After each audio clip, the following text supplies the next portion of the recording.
everyone. Good evening to you and good afternoon, depending on where you're joining us from. This is Coach Maisie Live, and I'm so delighted to be here with you again this evening. So guys, this month we'll be discussing some points from my first book, Relationship Red Flags. So last year I put my first book into print, finally, or published my first book finally. You know, after years of having different manuscripts completed, uncompleted here and there all over the place, I used to tell myself I'm not a writing person, you know, but somehow I got inspired last year and and it's good to mention this also, you know, I have senior people on this space that I listen to and I subscribe to, you know. Yay, Joy is gonna join us on the live. God does miracles. Thank you so much, madam. I really appreciate this. All right. So where was I? Okay, so I used to say that I'm not a writing person and all that, but you know, I follow Pastor Kingsley Okonkwo, you know, very closely. I also do Pastor Adebisi, you know, Adewale and Pastor Adebisi. One day, Pastor Kingsley brought Pastor Adebisi to his live session, you know, for some of us who are in his mentorship group. And he shared how that at that time he had over 105 published books. And I'm like, what? 105 published books? Where am I? You know, so somehow it sparked up everything. And I went ahead and put the first book out in print. And I'm really delighted that happened because, I mean, time will fail me to talk a lot more about that. But that's the book I want to review right now. We'll do that for the entire Wednesdays this month. Of course, last Wednesday, we're going to banter again. And we're going to talk about the topic we did not sufficiently, of course, we can't even exhaust it. The topic we talked about last week, why people don't marry early, you know, right? That early is always in parentheses because, I mean, somebody will tell you my early is not your early, your late is not my late, you know, all this kind of talk. But we're going to do that again in the last Wednesday in November. But till then, right now, we're going to look at this book, wonderful book. Where's my hard copy? Oh my God, I thought I dropped one of them close by. Give me a second, let me get my hard copy.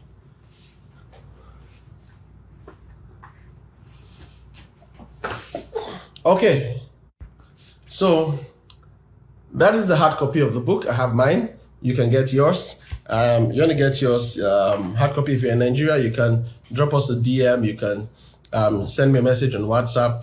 My WhatsApp account is on my profile, all right?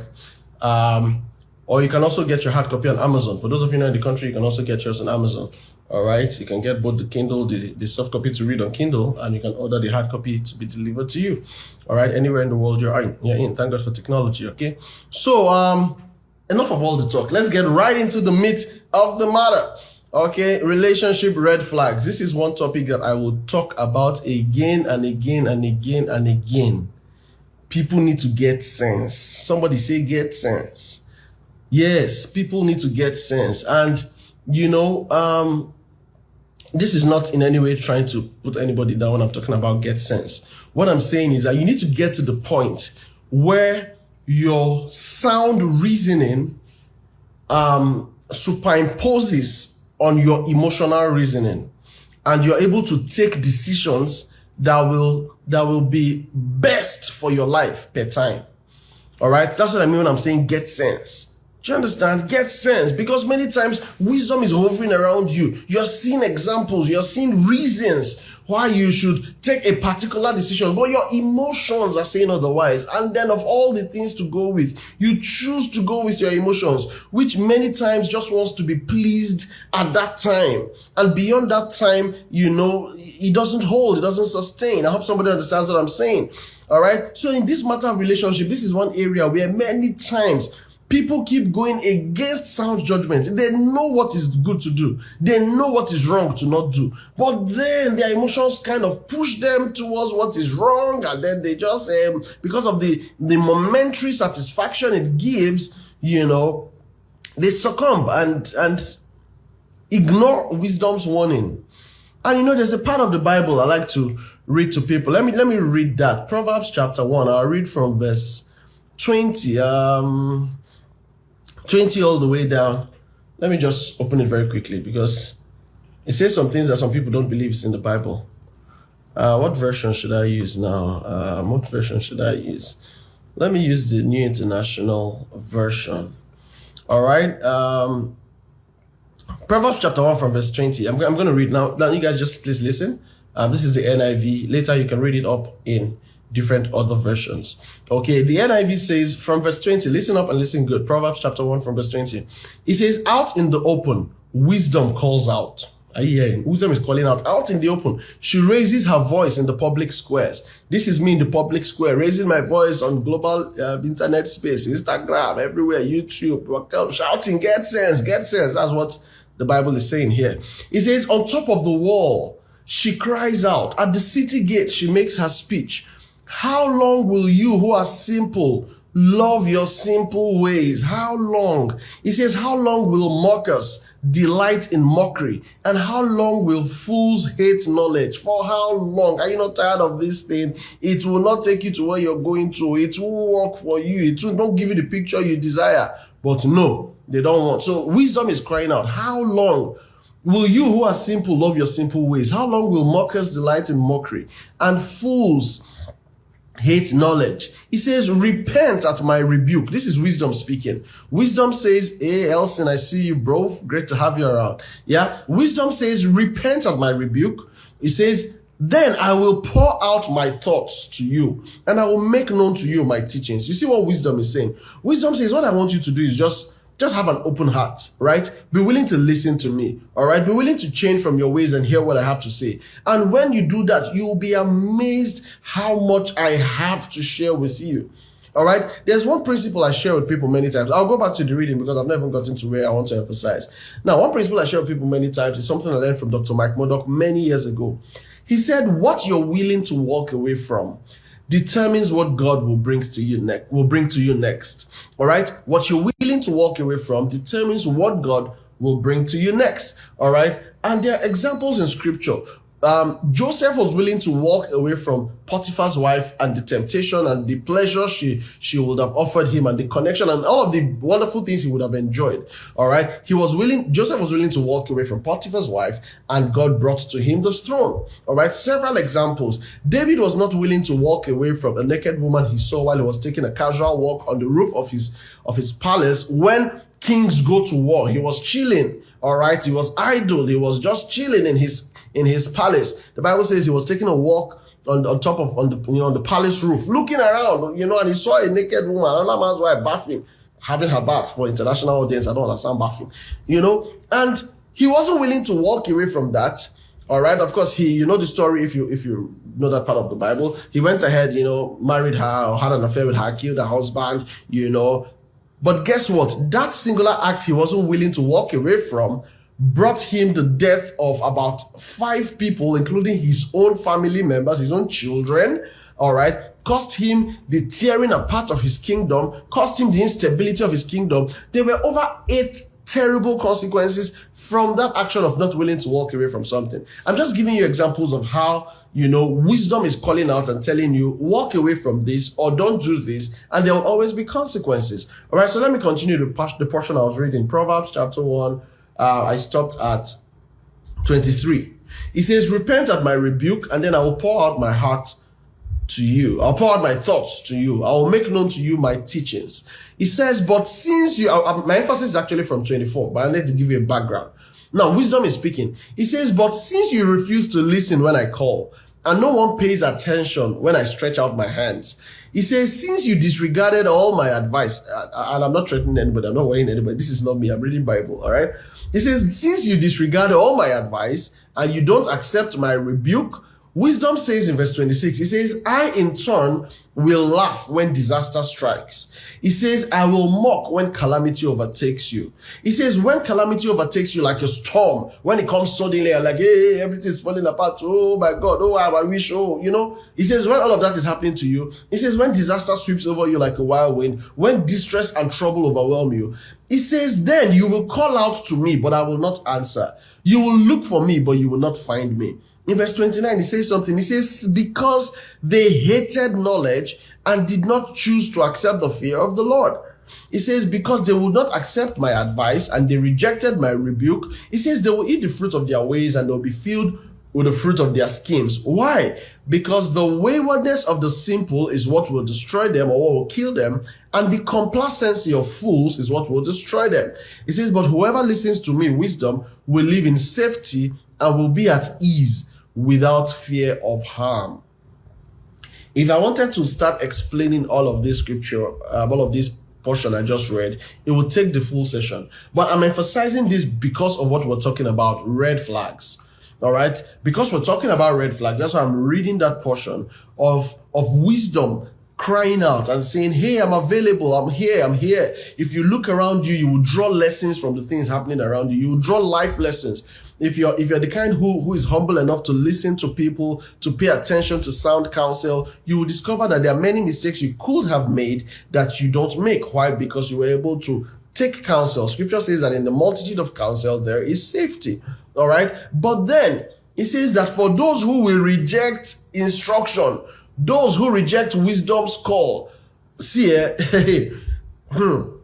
you heard all those things I read, all right? I don't even want to go back to it. But wisdom says, when the calamity comes, you will look for me, but you will not find me. Now, let me give you practical cases. Have you seen people whose lives, somewhat look like it's now so complicated? It's like they're so tied in with a lot of complications that at that point, it's like there is no other way to help them. So all you just say is, let's be praying, my brother, nothing God cannot do. Oh, we leave it in the hands of God.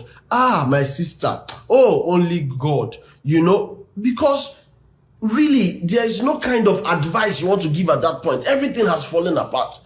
It's like at that point, there's no new advice you want to give that will now work. Because things have gotten so messed up. That's how so many people do their relationship lives. They allow things to get so complicated, so messed up, that at the end of the day, we just leave everything in the hands of God. Let's just be praying. Nothing God cannot do. And the truth is, people that are telling you the truth, they are not praying for you because they all are too much. They are moving on with their life, facing their own problems, and trying to just have a life.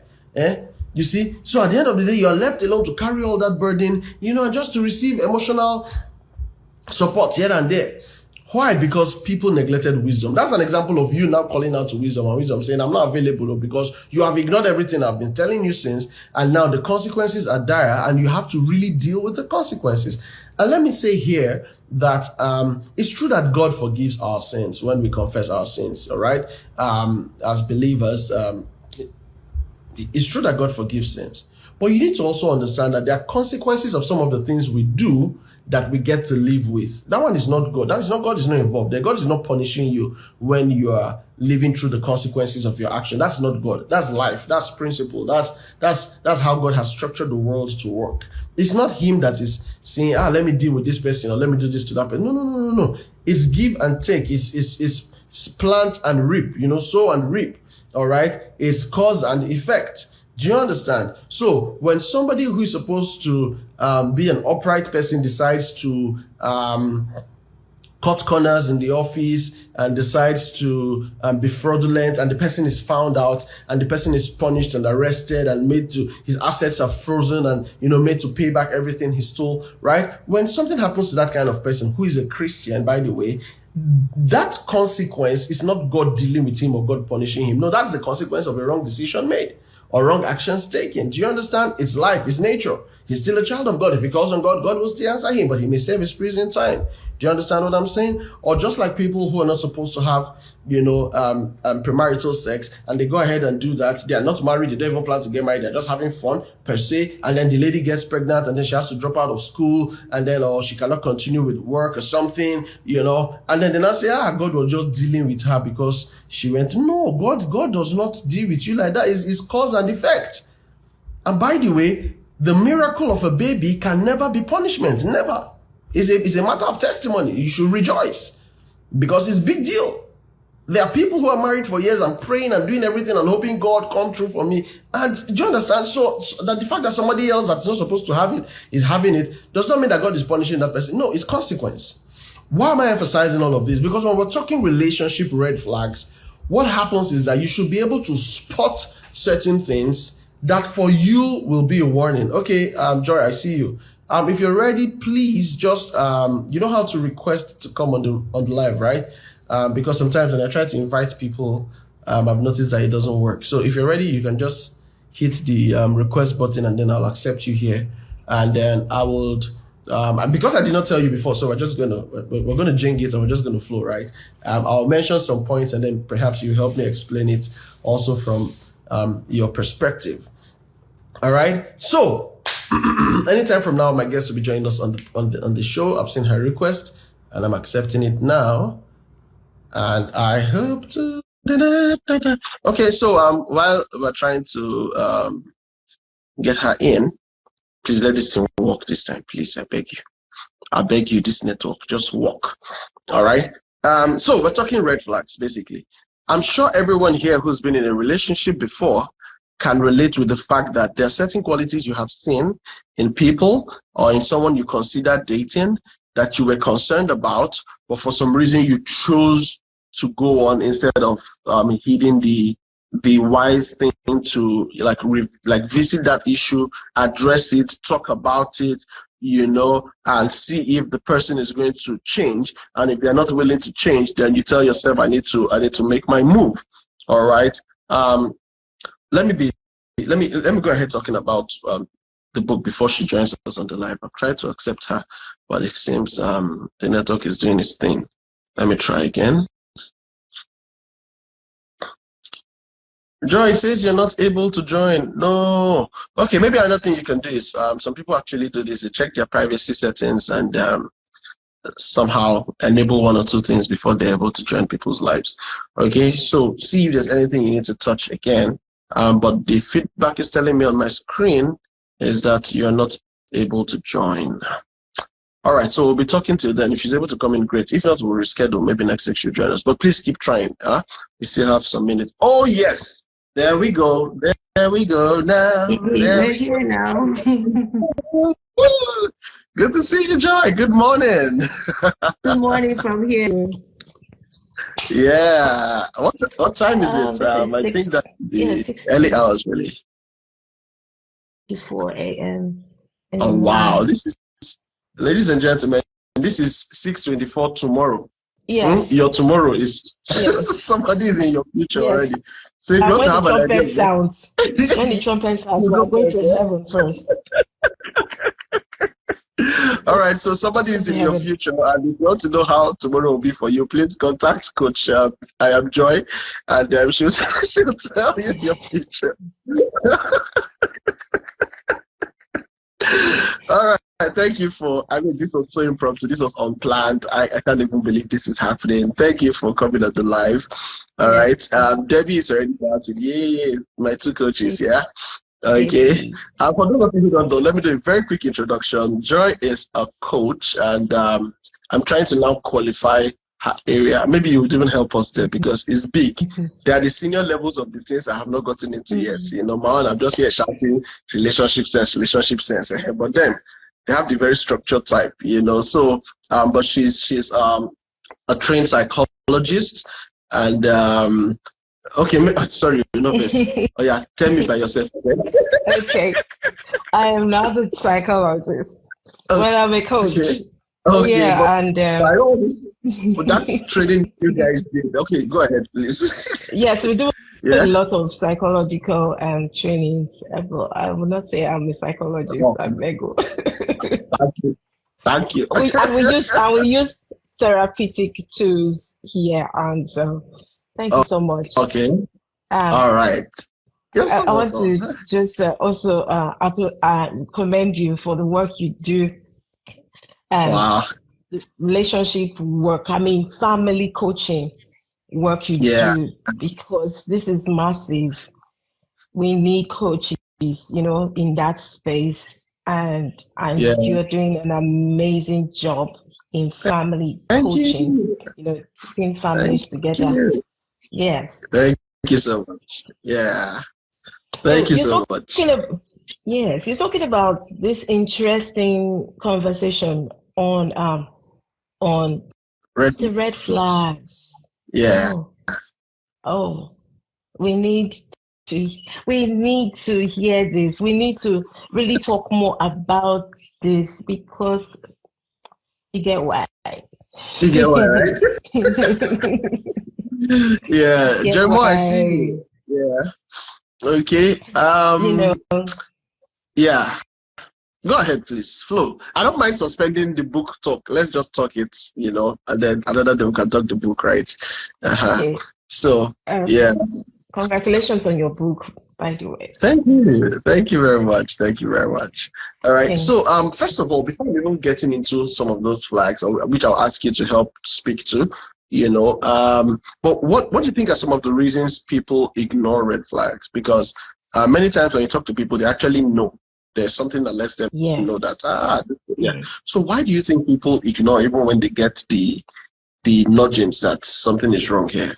Good question. There's so many reasons why people will ignore red flag. First of all, there's always a pressure. That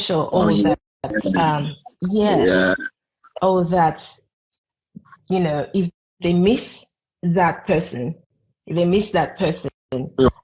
might not find another person. And that is such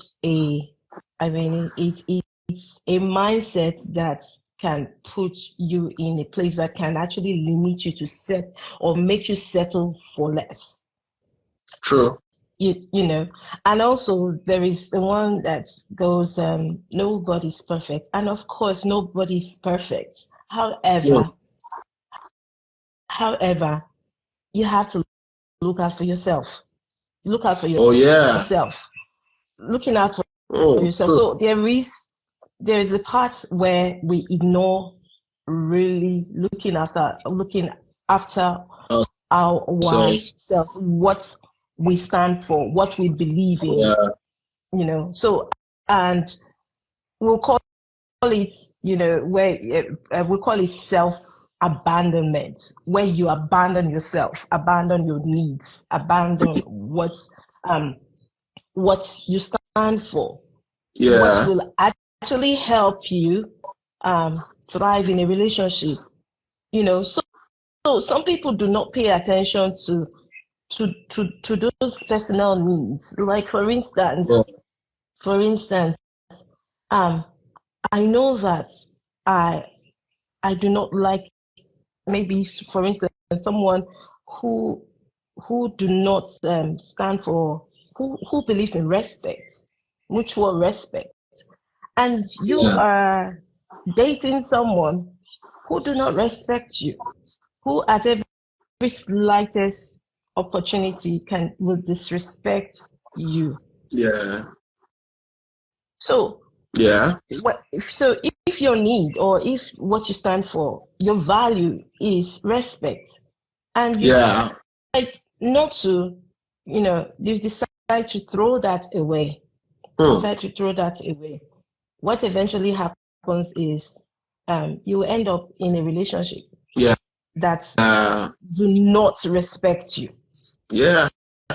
So at that point you have not honored your value. You've not paid attention to your needs. You've not even factored your needs. True. Yeah. So many times people just go into relationship based on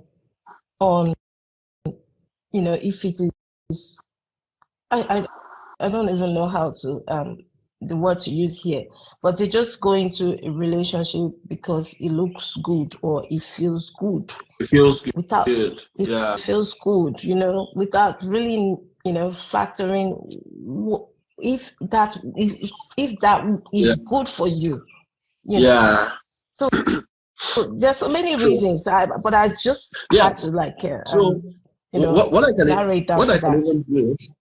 I can even do is that I'll mention one or two of the things I wrote, and then we can just speak to it. So, for example, one of the reasons I wrote why people stay even when they see, why they ignore the red flags. One of the reasons I put there is that they're actually people who don't know what they want. They don't know what is right for them. They don't know what is ideal. So when they get into a relationship, they are entirely at the mercy of their partner. Entirely.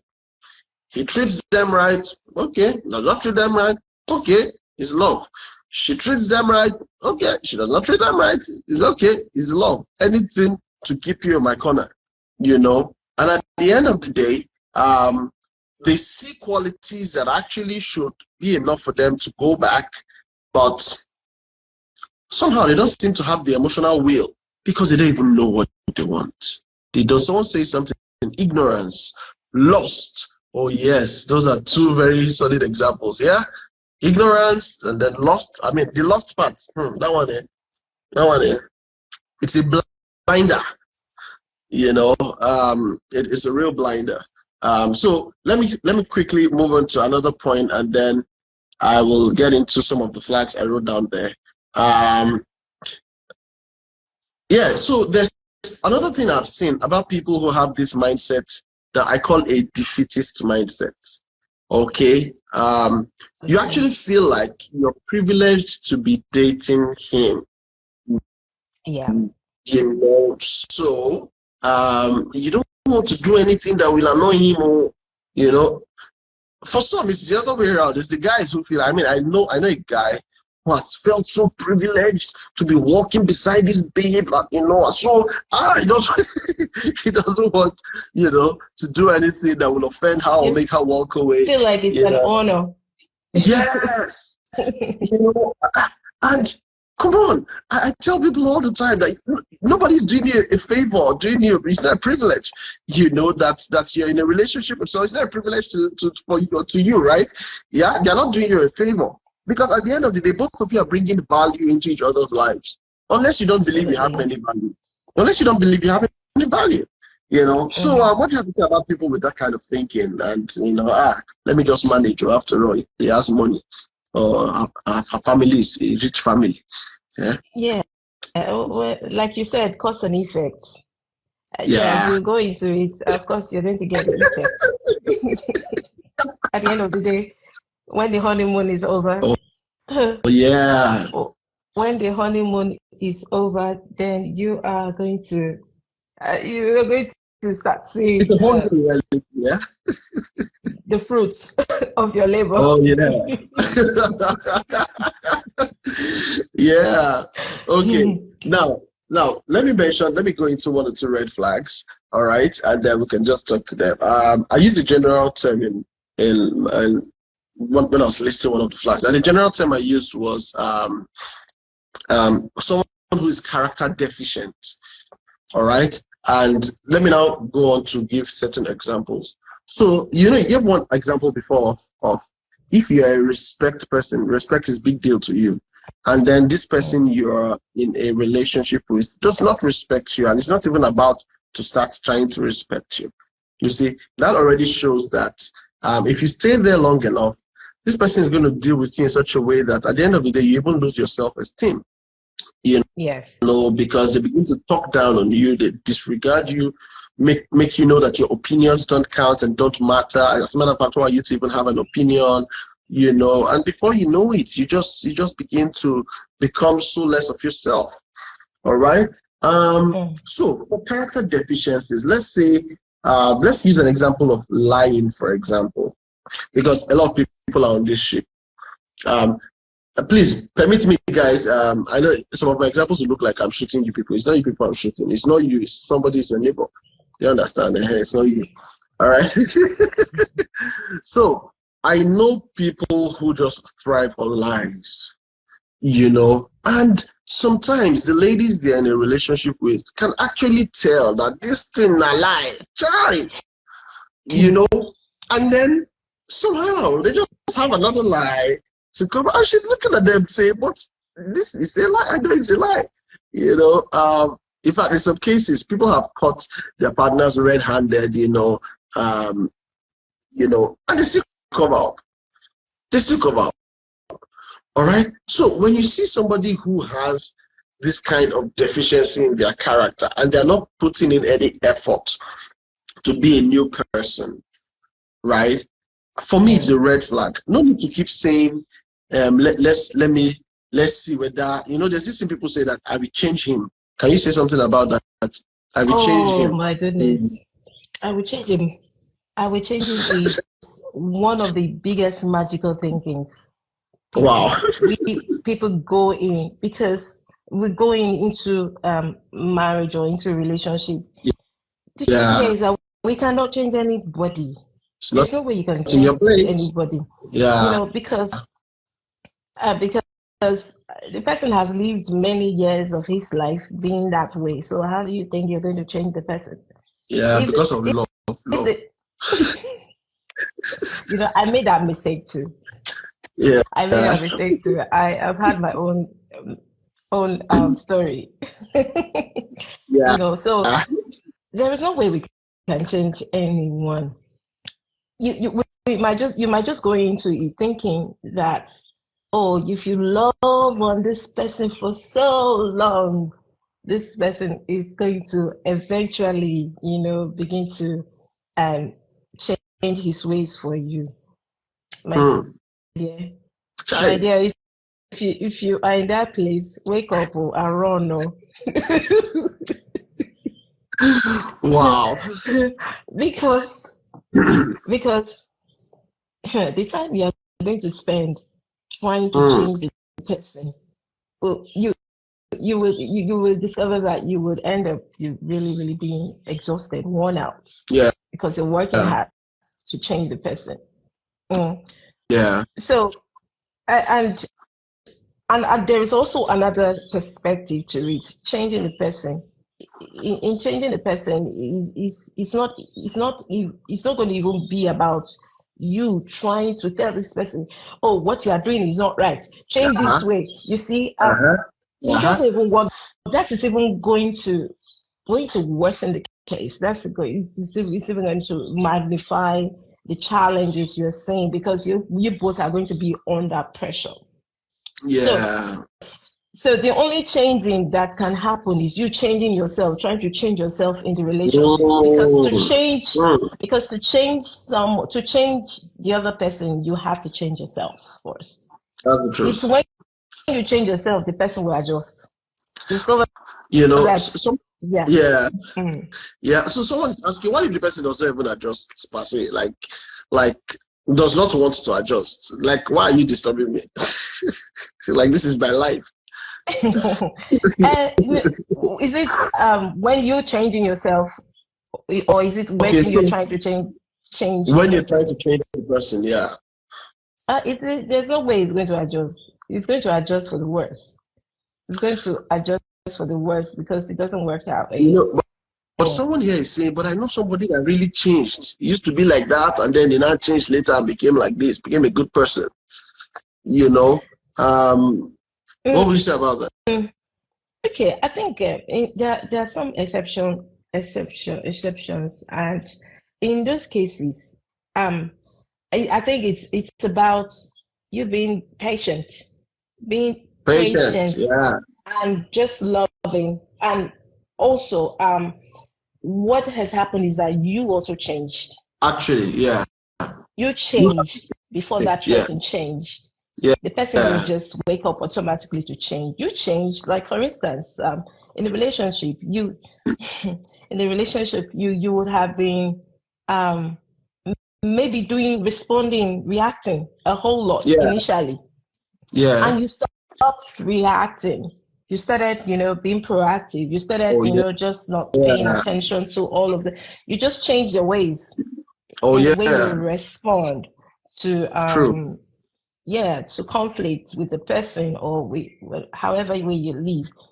You discover that as you keep going, you keep doing that, eventually the person would change. So the change actually can be it's going to be something you will have to just spend time working on for you to see that type of result. And if you are ready to wait for that time, all the best for you. Yeah, what you just said now is the truth, really, and it's a big deal. The first thing you said was patience. So one of the things I let people know is that it's not even within your timing or your own calculation to say it will change in 6 months, or we change in 3 months, or we change it. Many times I ask people, I say, what if this thing you're hoping you're going to get it in the next 5 years? What if that new behavior you want your Can spouse to have. What is going to happen on the 9th year? Are you willing to stay being this person, not becoming a terrible person and fighting him or her back to back, right? Are you willing to be the great and good person, hoping that one day it go better? Can you do that? Is when you are going to be doing an endurance marriage or endurance relationship. Whereas you're supposed to be enjoying every moment. Are you going to put yourself through that? True. Well, I actually applaud a lot of people who are patient in their relationship, who put that type of work. Yeah. But however, you have to actually look at yourself. Can I wait for that long? Yeah. Will I not be exhausted? Will I feel? Will I just lose the essence of what this is about? Will I lose the joy, that comes with this? If you have that threshold of patience, good for you. All the best. Good for you. There's a question here. Oh, sorry. There's a comment here by Mandy Sleet. Says, I used to be this person, probably because felt I'm not getting any younger. So he really made me feel like he was a trophy. Oh, I had to come to terms with me enjoying singleness by myself. Good on you, Mandy. So good on you. Yeah. Because it's about actually looking out for your needs first of all, because you are going into that relationship or marriage and you want to be happy. Imagine you're going into a relationship and you are always doing things to please the person and you're not getting that. Don't get anything. You are not getting your own needs met. How's it gonna feel? You're gonna be unhappy. It's draining, actually. Yes, it's very draining. So you'll feel like you are there to just all you were born for was just to get other people's needs met and not even your own needs met. Yeah. It's such an imbalance. Yeah, it is. It's supposed to be really. give and take.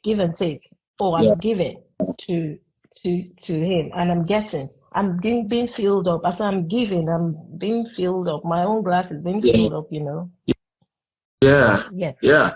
You see, so for that young lady who's saying, but time no day again. Like I'm getting really old, and at this point, anybody who just says, "Come and marry me," like, man, I'm going all out. What do you have to say to that person? I think you deserve better. You deserve the best. Wow. We all deserve the best, and we do not deserve to settle for less. So I would say to that person, imagine your life after you go into that relationship. If you just settle for anyone, as you settle for less than the best. Imagine your life in the next 5 years. Imagine your life in the next 10 years. If you're going to be happy, if you're not going to be feeling miserable. Imagine your life in the next 20 years. So I think we should always look at, someone says, marrying the man. I don't know how the person put it, but marrying the person you love to see in the future. I mean, marrying the future person you. Your network is frozen. Is it? I hope it comes back up. Okay, good. Welcome back. Your network is frozen for a bit, so we didn't hear what you're trying to say. Oh, okay. Can you hear me now? All right. Okay. So, wait, my network. No. My Australian network. Oh dear. Okay. It's not Nigerian network this time, but it's Australian network. Yes. So it's not really that has bad network. But thank the Lord. Our network is trying to see, sir. Yeah. Yes. So I think the person should just consider themselves being in that relationship and marriage for that long, Yeah. if they are going to still feel that joy, or if you're going to be happy in it, so if you think about it from that perspective, I think you understand that you deserve to be happy. You deserve the best. Yeah. Yeah. I'm just seeing a comment someone put there. Debbie says, I'm experiencing an exhausting relationship with a roommate. Can you hear me? It's like your network still breaking. I can hear you now. I was reading a comment there by Debbie. She says, I'm experiencing an exhausting relationship with a roomie who's been I've been living with for 8 months, and the last 5 months have been draining in capital letters. Like, right? I've even shortchanged myself, when I shouldn't, by apologizing when I shouldn't.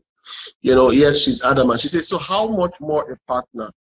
I'm glad you're able to have that comparison. How much more, really? Because, I like that thing you said, that people need to learn to look out for themselves. Some people don't know they deserve the best.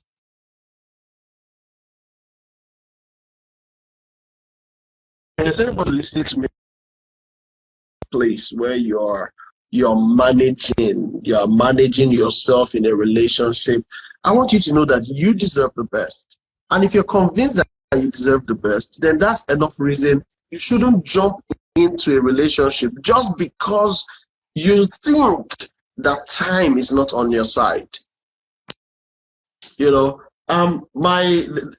of my books, Maximizing Singleness, that was my second published book. One of the things in the book on 30 wrong reasons people get married. Don't mind me, I'm in my writing season now, so I'm pushing them out. I want to thank you. Oh. So one of the things I said to people who say that age is not on my side, I ask them, are you on your own side? Are you on your side? Yeah. You need to know that you deserve a great life. And even if someone else is not coming to come and love up on you, come on. You can love up on yourself. Give yourself the good life that you deserve. Some people will get themselves some luxury thing because they want someone else to buy it for them. Some people will go on vacation because they expect that someone else should pay for the vacation.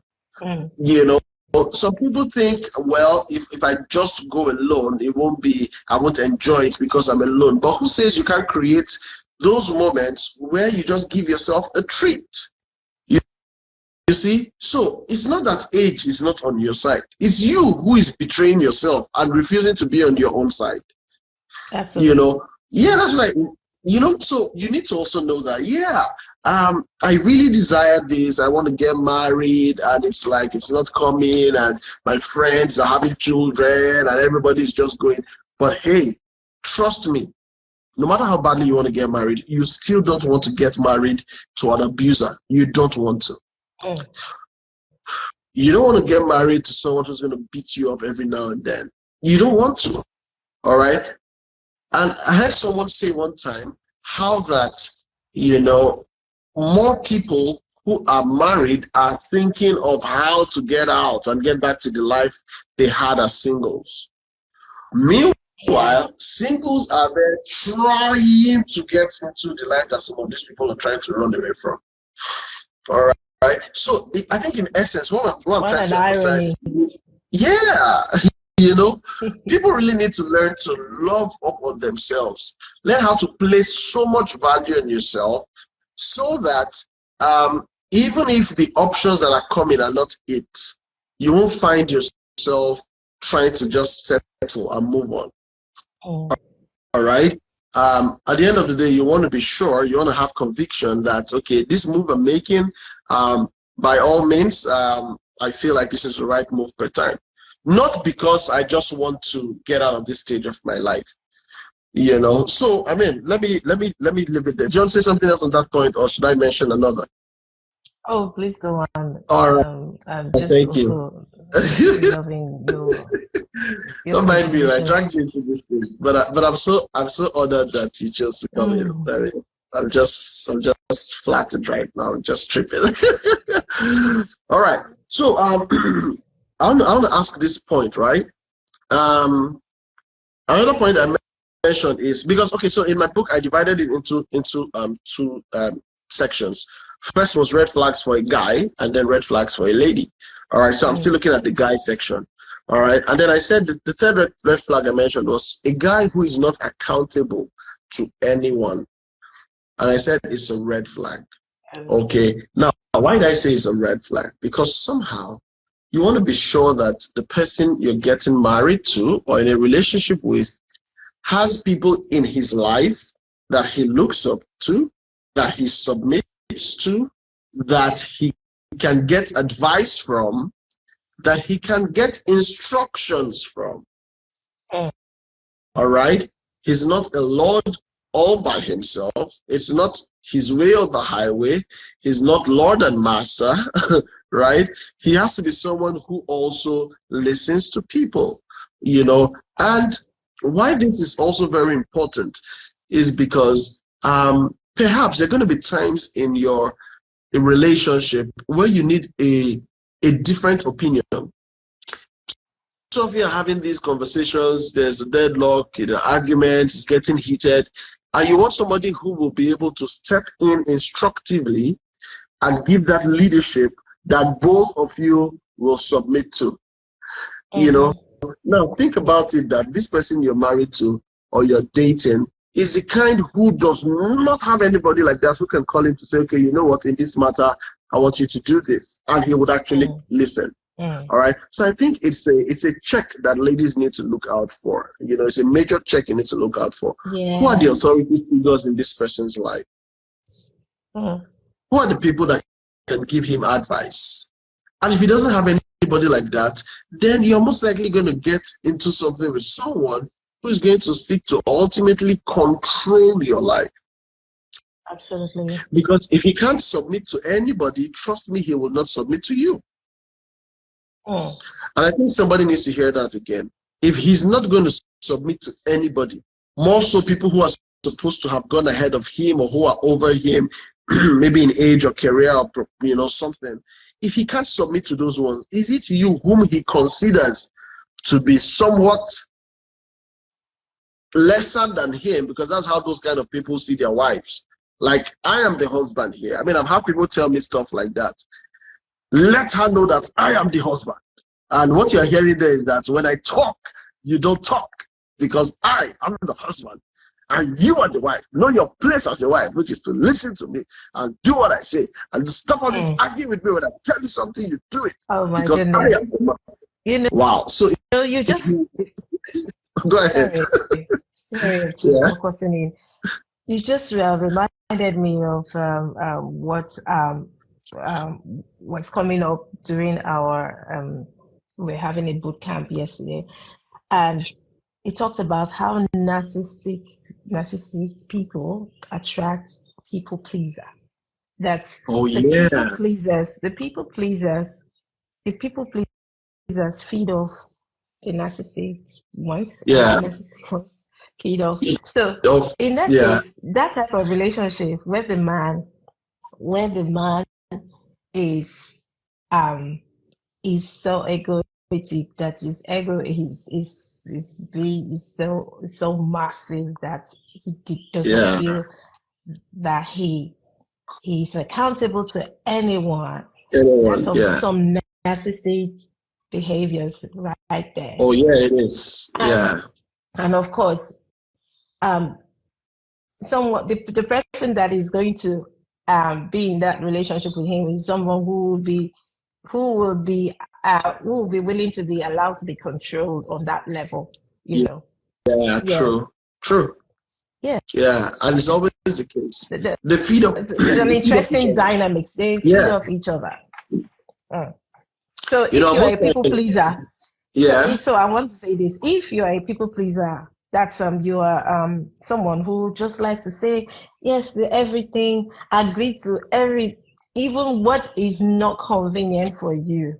Oh yeah. If you are that type, you there's a possibility, a tendency of you attracting the type of persons who are going to feed off all of that, all that people pleasing behaviors that you exhibit.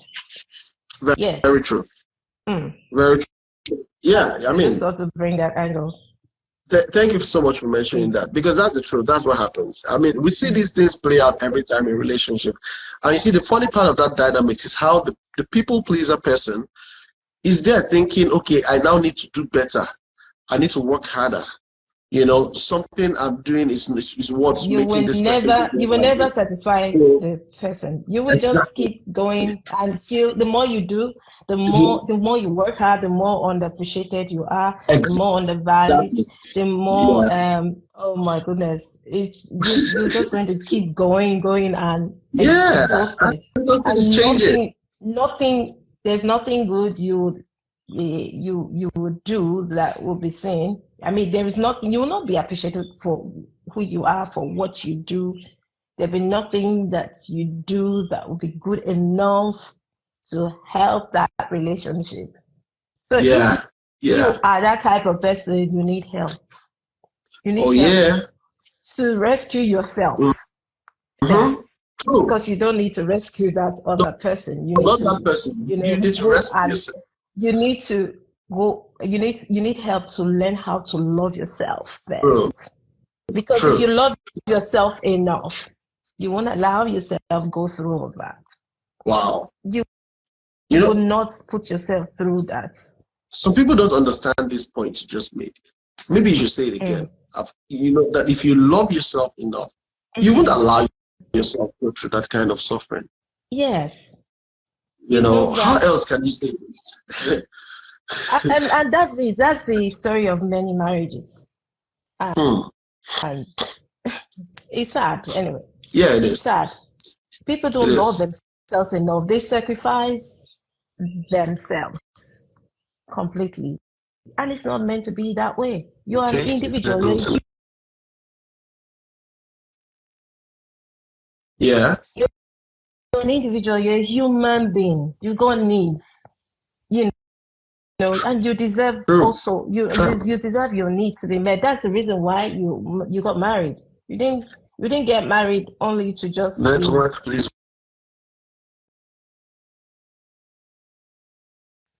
No. Okay, network is back. All right. Yeah, you know, so we missed some part of what you said.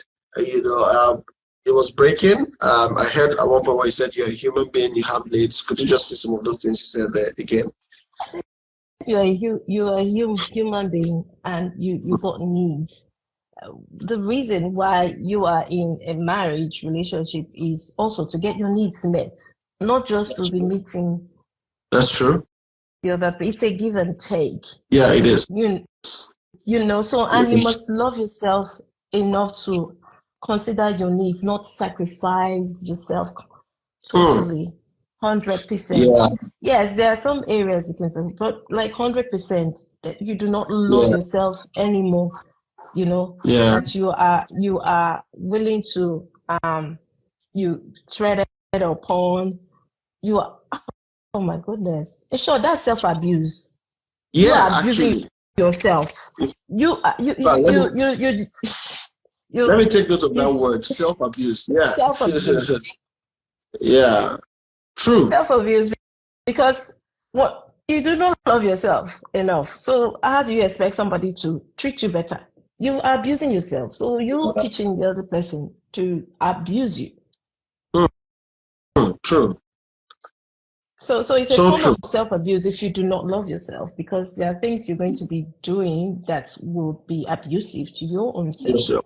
So, and if you can do that to yourself, you will definitely attract somebody who is going to help abuse you. Who's going to help you achieve that very well? Yeah, very well. Yeah. I believe that dynamics, that's how that dynamics plays out. You have to love. True. That's why we keep saying we need to love ourselves enough before somebody else can love us. It's the degree to which you love yourself, somebody will love. So wow. Spot on. Yeah, that's it. Spot on. So true. yourself enough, how do you expect somebody else to love you?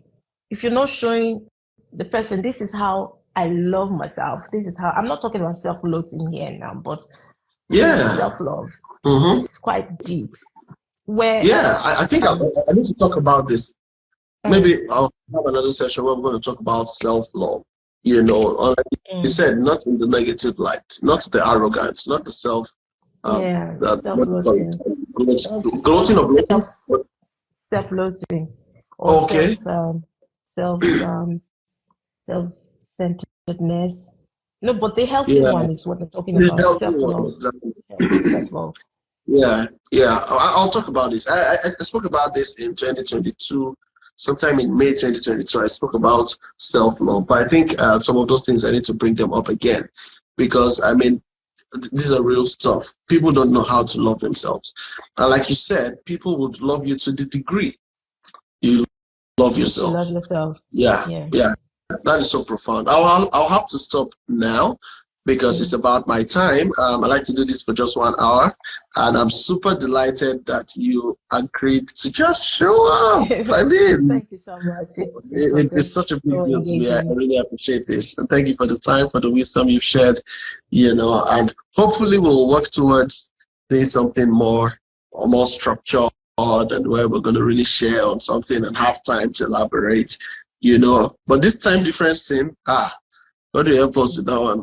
Because as well, you know, I mean, today worked. I think for you, it's about this time. It's so early in the morning, and or late. This is your late in the night. Yeah, this is our 10 p.m. right now, past 10 p.m. Yeah, I'm able to factor those in the other part of the world. Yeah. This is the time I have for this. That's a good thing with the coaching practice, because somehow you can work with people from here and there. Yes. And just walk around your time. True. Absolutely. True. Oh, thank you, Zinani. We're seeing comments here.